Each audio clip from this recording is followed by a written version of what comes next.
8:36 en el territorio continental ecuatoriano, buscando la verdad y abogando por la unidad nacional en pro de la paz y la seguridad en el Ecuador.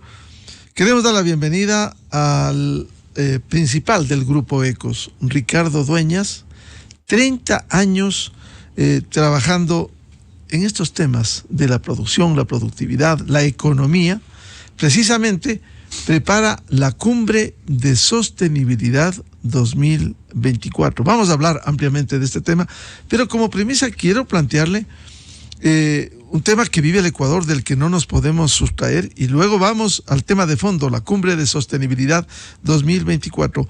¿Cómo ve de su experiencia, Ricardo Dueñas, en medio de esta situación de inseguridad, de estado de excepción, de al haberse declarado un conflicto armado interno y el trámite en la Asamblea Nacional de proyectos para financiar, y no solo el tema de seguridad, sino la escuálida caja fiscal? ¿Cómo ve este debate? ¿Cuál es el impacto, Ricardo, que está junto a los sectores productivos? ¿Cómo se está viendo el aumento del IVA del 12 al 15%, el impuesto a las utilidades, al sector productivo, el impuesto a las ganancias del sistema bancario? ¿Cómo se está percibiendo esto? Ricardo, buen día. Qué gusto estar aquí en Radio Democracia, siempre un placer. Doy la más cordial bienvenida a este programa a todos quienes nos escuchan. Así es, Miguel. Primero que nada, sumarme a tus palabras. Estamos en un estado en el cual tenemos todos que poner el hombro. Y ese todos empieza por el mismísimo sector privado, quienes son los que mueven la economía, los que movemos la economía, y estamos produciendo en los comercios, en esas cadenas de suministro que se tienen en la distribución de los productos para llegar a los hogares, que se necesita una logística y se necesita más que todo decisión. Yo creo que para ganar este conflicto, como se ha señalado, uno de los temas principales va a ser la actitud. Dentro de lo que me mencionabas y me preguntabas de cómo vemos nosotros el tema dentro de una cuálida caja fiscal, bueno, decirte primero que vemos con buenos ojos el hecho de las últimas decisiones que se han tomado de parte del presidente y de cómo se está trabajando en enfrentar este tema de forma colaborativa, las Fuerzas Armadas, el sector público, la sociedad en general. Si algo ha servido esto, es para sumarnos a la sociedad en general, para que cada uno desde su punto básicamente vaya tomando un rol importante.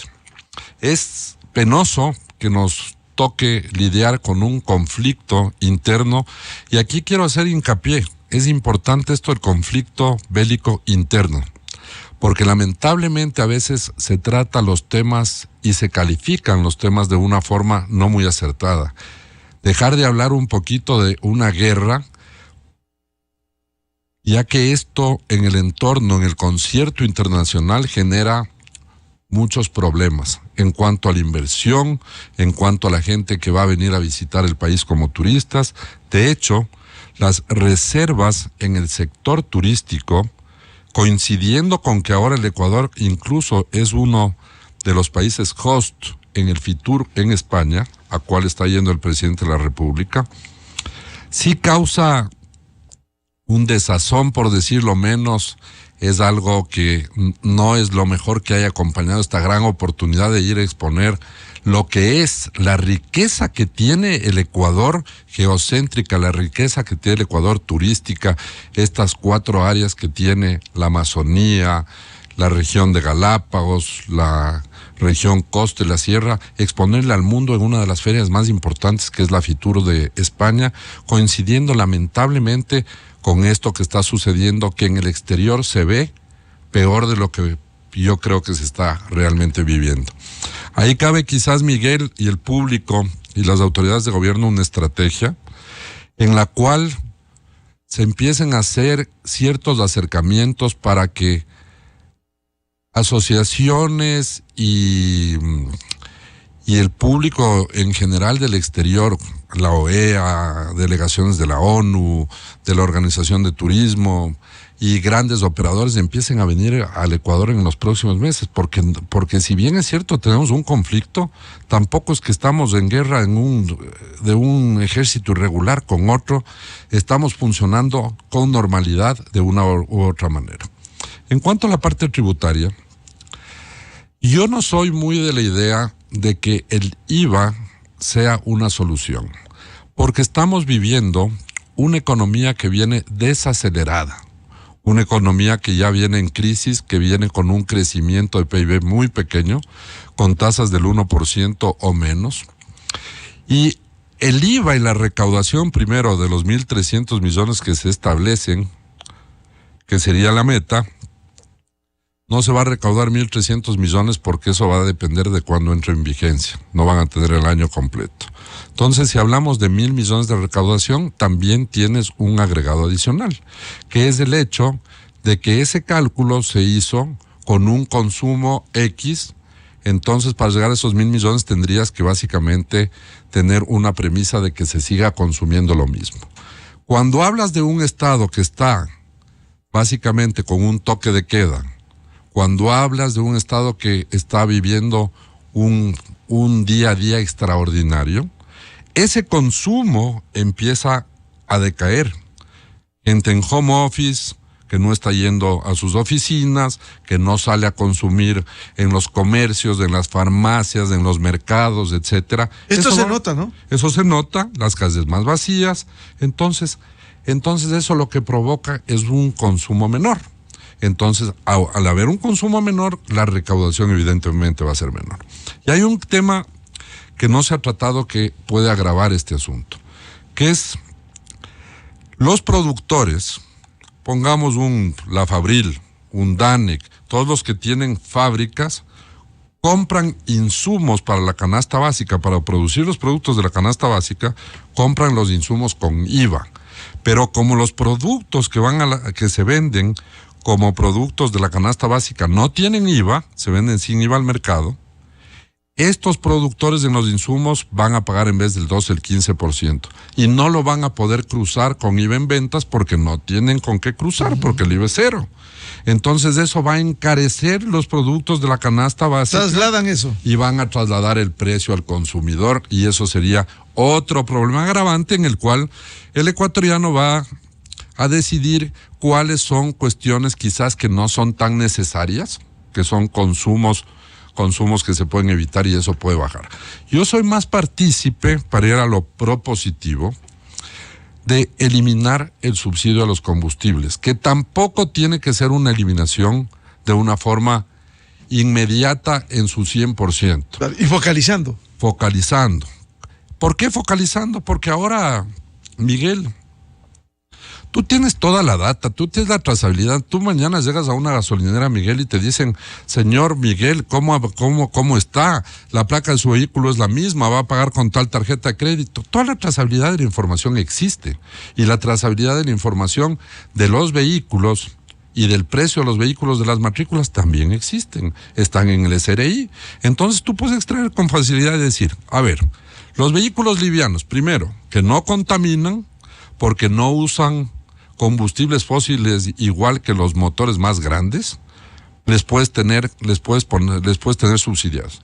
Pero los que pasen de un cilindraje, los que pasen de un precio, inmediatamente le quitas el subsidio.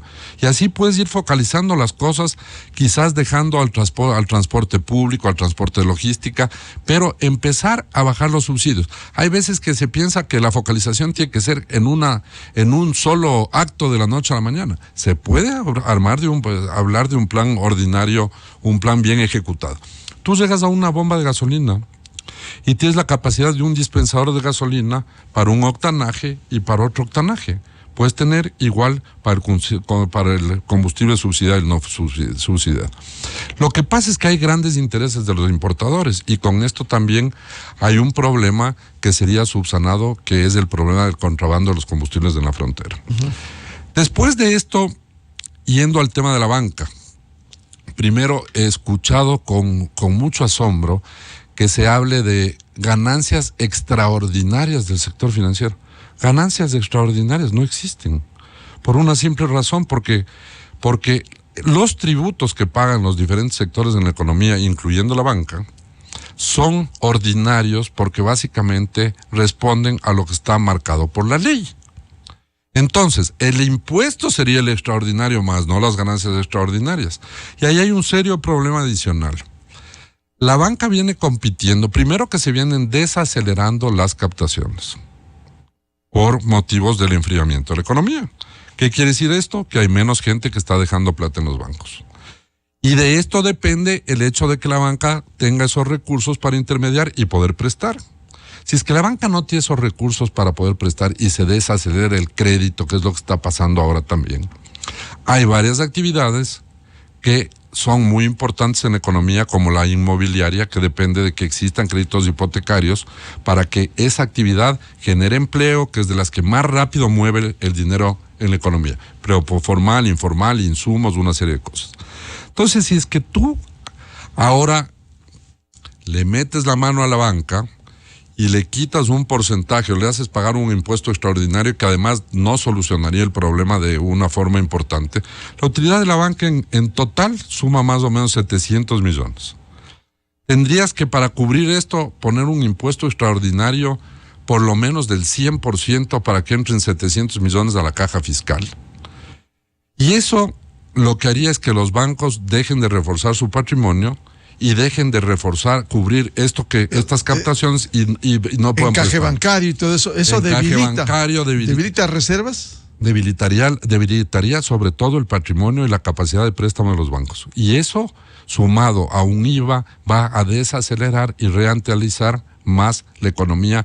Y en este punto, lo peor que puedes hacer es meterle lentitud a la economía. Entonces, ahí hay otros sectores que se pueden ver. A veces se sataniza la utilidad que tiene el sistema financiero.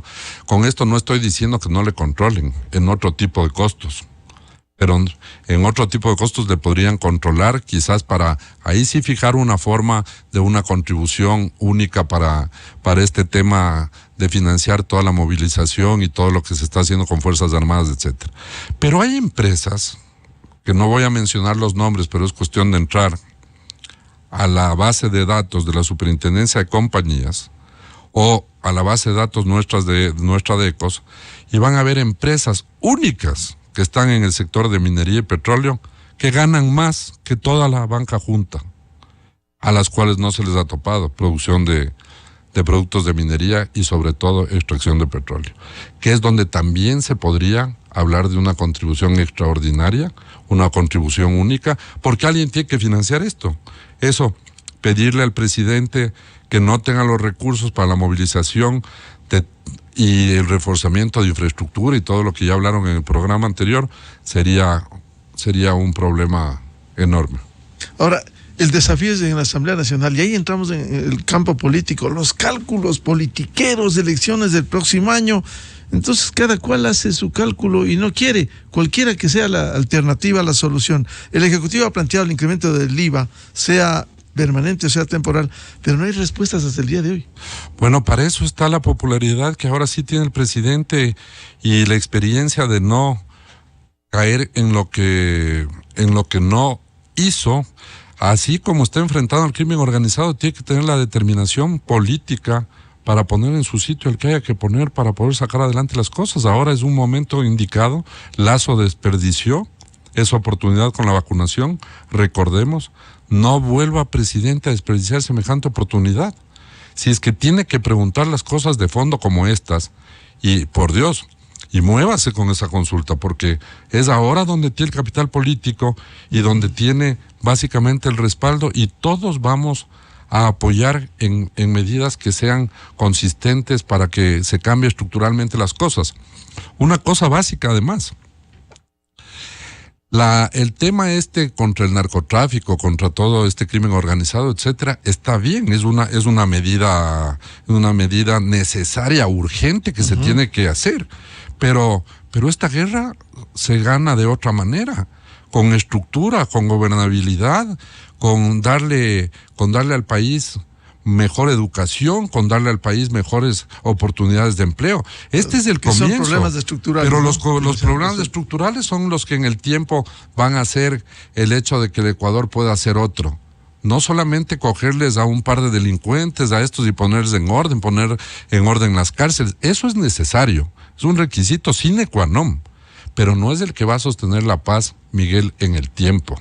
En el tiempo solamente se va a sostener esto si es que existen las preguntas adecuadas para que la estructura de gastos fiscales, para que se baje el tamaño del Estado, para que se tenga una capacidad de calidad de gasto, para que se tenga calidad en la inversión, para que se pueda poner en orden a todos los sinvergüenzas que se roban los recursos públicos y no vuelva a pasar. Pero que tampoco pase lo contrario, que vienen ahora gobiernos que a cuenta de que todo es corrupción, tampoco quieren firmar nada y no quieren sacar adelante y ejecutar los presupuestos de las distintas de los distintos ministerios.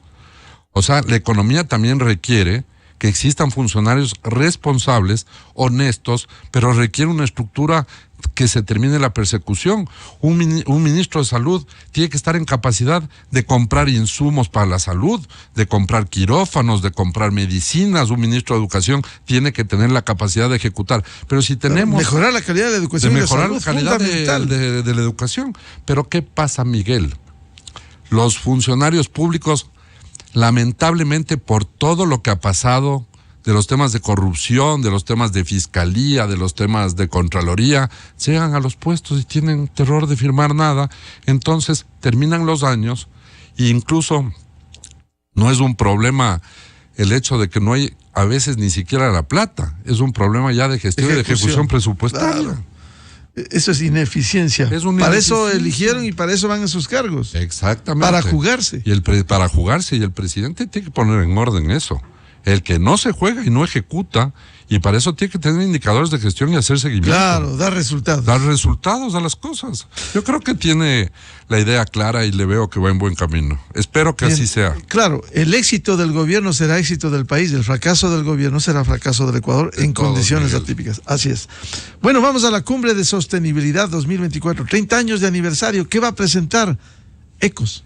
Bueno, nosotros estamos organizando, digo nosotros, porque este es un amplio concierto de empresarios, de organizaciones sin finalidad de lucro. Vamos a hacer un evento como nunca se ha hecho antes en el país. Un requerimiento fundamental para una sociedad de paz y una sociedad sostenible en el futuro es el hecho de que existan empresas, existan organizaciones de la sociedad civil, la academia y un Estado con políticas públicas que mire más allá de una economía solamente con crecimiento de PIB, unos empresarios que miren el triple impacto que tienen que tener sus negocios. Antes se medía el balance, ahora se ve el balance económico, pero también el balance social y el balance ambiental. Hace poco decían, no debería haber líder en el mundo, no deberíamos elegir a ninguna persona para que nos gobierne, ni en los gobiernos autónomos descentralizados, ni en los países, ni en los gremios, ni en ningún lado, de gente que no entienda que tiene que cuidar el planeta. Que el planeta está sufriendo una crisis climática rotunda. Esa crisis climática produce serios problemas sociales, porque uno dice, se calienta el planeta, sí, ¿y qué pasa? Claro, lo que pasa es que los pobres sufren más, las mujeres sufren más, porque sube el nivel de los océanos, de eso inunda el 70% de las poblaciones que están en zonas costeras y básicamente no tienen infraestructura sanitaria, infraestructura de alcantarillado, agua potable, etcétera. Esta cumbre va a ver todos esos temas. Va a ser el 10 y el 11 en el Bicentenario. Vamos a tomarnos todo el Bicentenario, tenemos los 10,000 metros cuadrados, tenemos speakers. 10 y 11 de abril, ¿no? De abril, de primer nivel. Hoy día, dentro de poco, tenemos una reunión para ya finiquitar los detalles con Paul Polman. Paul Polman es el ex CEO global de Unilever y es el chairman, el vice chairman, el vicepresidente del board de Pacto Global a nivel mundial. Trabaja con Antonio Guterres. Viene el subsecretario de Naciones Unidas, Nikhil Seth, que es el padre de los ODS. Él es el que escribió los ODS. Vamos a tener la gran oportunidad de tenerle aquí. Y cuando digo que ha sido colaborativo, quisiera compartir, Miguel, y con el público, y agradecer a todas las organizaciones que se han sumado. Tenemos Price, que es una Big Four importantísima, PwC. Tenemos a Kia. Kia va a presentar un evento dentro de esta cumbre que es líder mundial en movilidad sostenible. Para que la gente sepa, Kia está haciendo una inversión de $1,5 millones en el EV Center, que es el Electric Vehicle Center, que va a ser aquí en la 12 de octubre y Ventimilla. Eso se va a inaugurar en junio. Es todo un laboratorio y un museo de buenas prácticas de movilidad sostenible, movilidad eléctrica, con unos modelos que no contaminan nada y que son de gran aporte a la sostenibilidad. Después estamos trabajando con DANEC, con FEMSA Salud de México. Viene gente de FEMSA Salud de México de primer nivel en sostenibilidad. Veolia, que es básicamente la empresa que tiene la concesión de agua potable de Guayaquil. Está Laboratorios Bagó. De la banca tenemos a Banco de Guayaquil, Banco Procredit, Banco Internacional. Está Pronaca, una de las empresas que más produce y que tiene muy buenas prácticas en la parte de producción de alimentos. NIRSA, el principal exportador de todos los productos como atún real al exterior. Después tenemos representaciones metalmecánicas. Está Semaica, una empresa constructora importante. Zurich, una de las aseguradoras más grandes del mundo. Está Aldeas de SOS, Fudela, Incinerox, el Centro de Convenciones Metropolitano, Kruger, Corporación Superior. Y en aliados tenemos a UNITAR de las Naciones Unidas, está CIFAL, ACNUR. Vamos a tratar temas de movilidad humana. Uno de los temas ahí es importantísimo. ¿Qué pasa con los refugiados y los migrantes? ¿Cómo ha sido este tema para el Ecuador y para el mundo? La migración de los venezolanos no es un tema menor, y la migración de los ecuatorianos tampoco, que se está produciendo. ¿Qué pasa en el Darién? ¿Cuáles son las soluciones de diversidad, de inclusión? ONU Mujeres, vamos a ver, con ONU Mujeres estamos desarrollando todos los contenidos que tienen que ver con los temas de desigualdad de género, femicidios, temas de mujeres que son vulnerables, temas de mujeres que no se les paga el salario igual que a los hombres en la misma posición, planes de carrera de las mujeres, mujeres en la decisión política de los países. El Ministerio de Relaciones Exteriores y Movilidad Humana está trabajando fuerte con nosotros. La AI, vamos a tener un espacio, Miguel, para emprendedores con alto contenido sostenible. Se han calificado 100 emprendimientos con la AI y con Endeavor. Y vamos a hacer un pitch, que te invito desde ya y les invito, un pitch que va a ser una exposición de los motivos, de los modelos de negocio de estos emprendedores principales para sacar adelante esto con unos premios importantes. La WWF, UNESCO, la OIM y muchos otros. Ricardo, dentro de este gran evento se habla de alrededor de 8,000 participantes por un lado, y por otro estará en debate como eje transversal la Agenda 2030 y lo que citaba, los Objetivos de Desarrollo Sostenible, los ODS de las Naciones Unidas. Así es. Como ustedes vieron, hay varias agencias de las Naciones Unidas. La Agenda 2030, que es una de las Naciones Unidas, pero no es propia de esos, nace en las Naciones Unidas, pero es para todos. Vamos a tratar esos 17 ODS, vamos a tratar el ODS 1 o el 2 de pobreza, de hambre cero. Vamos a tratar el ODS 3, que es el de salud y bienestar. Temas de desnutrición infantil crónica van a estar en ese ODS. Luego vamos a tratar en el ODS 4 temas de educación. Ahí tenemos varias ONGs como Unidos por la Educación, Plan Internacional, que se han sumado al evento. Está la Fundación Tunacons. Bueno, en el ODS 5 de equidad de género vamos a tener unos ponentes extraordinarios. En el ODS 6 va a estar la empresa pública de agua potable de Quito. Vamos a ver todo lo que pasa con los páramos, vamos a ver cómo se maneja las fuentes de agua para la ciudad de Quito. Van a estar los gobiernos autónomos descentralizados. En concreto, así va a ser, mi querido Miguel. Vamos a tratar de forma transversal la agenda y vamos a tener grandes conversatorios con grandes speakers, pero lo más importante, vamos a tener un evento experiencial. Tú vas a ir a este evento y vas a tener un túnel de la carbono neutralidad, donde todos los invitados vas a pasar por un túnel, donde con pantallas LED te vamos a contar cómo estas empresas están haciendo para bajar sus emisiones de gases de efecto invernadero. Lo que queremos es que vayan los estudiantes. Hemos calificado 100 colegios. Ojalá nos acompañe la suerte de que ya puedan tener actividades extracurriculares los colegios. Ya les hemos invitado a como 70 delegaciones de colegios para que vengan y vivan esta experiencia. Vean en este túnel cómo las empresas están trabajando en bajar sus emisiones, cómo eso influye en bajar el calentamiento global, cómo eso influye en bajar los deshielos, cómo eso influye en no perder biodiversidad. Es decir, construir un Ecuador sostenible, que eso es importantísimo, Miguel. Esto es parte del cambio, ¿no?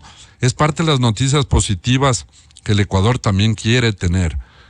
Efectivamente, no solo quedarnos con la coyuntura. Ahora, dentro de estos emprendimientos sostenibles, el lanzamiento de iniciativas como Cascos Verdes ONU Ecuador. Eso es una cosa muy interesante. A ver, los cascos verdes, para explicar fácil y rápido, es una iniciativa que nace de Amazon de Jeff Bezos a nivel global, con Naciones Unidas, en razón de lo que han sido los cascos azules.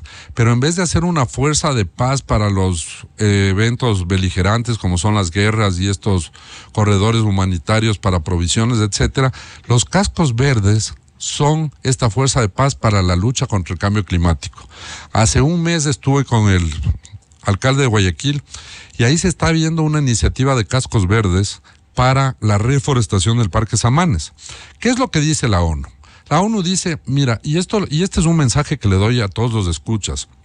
Lo importante es cambiar el chip de la gente hacia la sostenibilidad, pero que la gente sepa, Miguel, de qué se trata. No es cuestión de ir a sembrar un árbol por sembrar.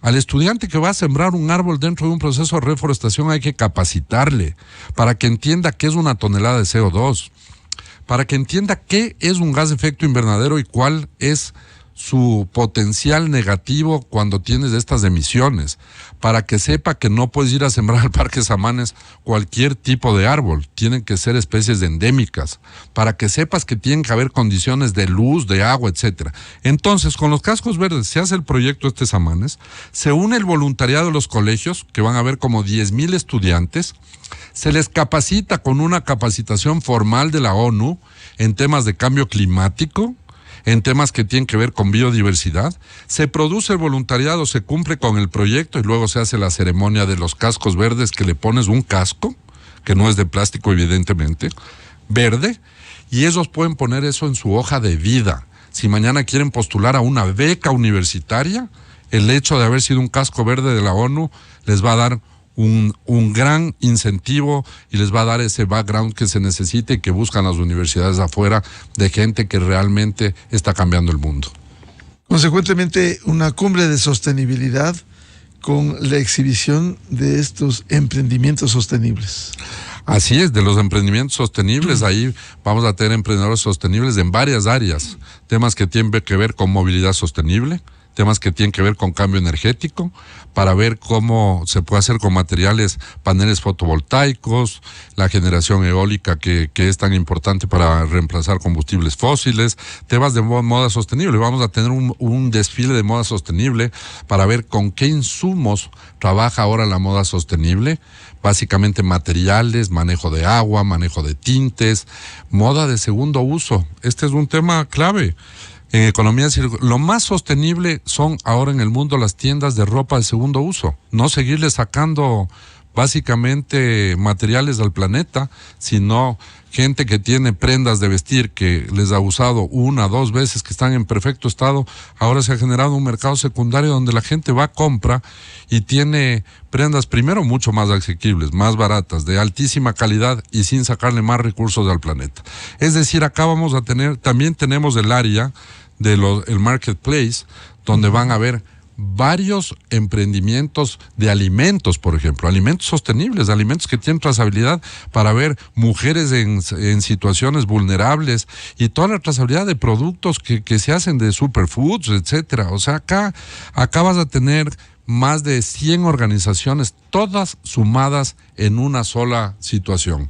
Cambiarle al Ecuador hacia un tema de sostenibilidad. Temas de plástico, vamos a tener una activación hermosa de los océanos con Ocean Cleanup para ver cuál es el efecto. Con NIRS estamos trabajando en eso, el efecto de seguir contaminando con plástico los océanos. Eso entra en la ingesta de los peces y luego se produce que nosotros nos comemos de esos peces y se producen enfermedades como el cáncer y otras que están debidamente trazadas, y eso es lo que queremos cambiar. El Corpey también. Créeme que va a ser una cosa lindísima. El Banco de Alimentos de Aconia, ese es otro aspecto. El desperdicio de los alimentos, la caducidad de los alimentos. ¿Cómo hacemos para generar ese ensamblaje para que las empresas que producen alimentos puedan, las cosas que no se venden por caducidad y que todavía sirven, llegar a estos bancos de alimentos y alimentar a tanta gente que tiene una necesidad básica de alimentación?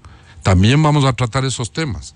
Ricardo, ¿dónde, una inquietud ciudadana, dónde y cómo se va a desarrollar esta cumbre de sostenibilidad? Bueno, primero que nada, en www.ecos.com.es te puedes ya registrar. Lanzamos esta semana, tenemos ya más de 1,000 registros de personas que quieren asistir. Estamos evidentemente viendo las hojas de vida, vamos a contar con toda la seguridad del caso en el evento, y después evidentemente ya vamos a publicar en los próximos días la agenda para que la gente escoja en qué conferencia se quiere ¿Y el desarrollo inscribir. De las conferencias? El desarrollo de las conferencias, todo se va a dar en el antiguo aeropuerto de Quito, en el centro de convenciones, antiguo aeropuerto de Quito. Tenemos las dos plantas. En la parte baja, que es el salón mitad del mundo, ahí va a estar todo el layout donde van a estar las buenas prácticas de las empresas. Vamos a tener una esfera que puedes entrar y básicamente vas a vivir una experiencia inmersiva. Lo de los cascos verdes es otro espacio cerrado que vamos a tener colchonetas donde la gente se va a acostar, vas a tener las imágenes arriba y va a caer un show de percusión. Y así vamos a tener figuras craft de 3 metros donde se va a hacer mapping con las cifras. Vamos a tener también un planeta con un terminal digital donde vas a poder preguntar preguntas recurrentes de los 17 ODS. Y esto se va a desarrollar el 10 y el 11 de abril aquí en la ciudad de Quito. Así es que inscríbanse, nos va a dar un gusto atenderles y que sean parte de este cambio, Miguel. Éxitos a Ricardo Dueñas, principal CEO de ECOS y la Cumbre de Sostenibilidad 2024. Recordamos la página para que tengan acceso a las inquietudes: www.ecoscumbresostenibilidad.com. Éxitos, Ricardo. Muchísimas gracias, Miguel, por este espacio. Creo que es importante compartir estas situaciones con nuestra audiencia y saludarles a todos. Así es que sumémonos, no dejemos que esta batalla, que este tema nos gane. Seamos positivos, vamos a trabajar, no nos quedemos en las casas, tenemos que mover la economía. Ese es un tema fundamental y tenemos que seguir haciendo cosas como esta para que la gente cambie su mentalidad y se dé cuenta que un mundo sostenible es posible, que las cosas sostenibles no son necesariamente más caras, son un buen negocio para todos, Miguel. Muchas gracias a Ricardo Dueñas, CEO del grupo ECOS. Con esto cerramos la jornada de entrevistas y debates, la opinión diversa y libre en la revista de Opinión Democracia. Les recomendamos, ya viene en ExaFM, el show de la papaya, y a los miles de seguidores de la revista de Opinión Democracia, muchas gracias, felicidades este miércoles y muy buen día a todos. La revista de Opinión Democracia, buscando la verdad en todas partes. Inicio de espacio promocional y publicitario. Destinos Super Maxi le invita a viajar por el mundo. Abróchese el cinturón y prepárese para elegir los destinos que quiera para toda su familia. Por cada $45 de compras en productos de las marcas participantes, sea parte del sorteo de $5,000 para canjear pasajes aéreos, hospedajes o tours al destino que desee. Con Super Maxi, viajar por el mundo es súper. Super Maxi, el placer de comprar. Ya vengo, amor. ¿A dónde vas? Al banco, que tenía que hacer un depósito hasta hoy y me olvidé. Haz una transferencia desde tu banca móvil. Es tan fácil y mejor. Así podemos ver nuestra serie. Cierto, solo faltan 2 capítulos. Descarga banca móvil de Banco Pichincha. Y ten tiempo para más. Banco Pichincha, en confianza. En la actualidad, la seguridad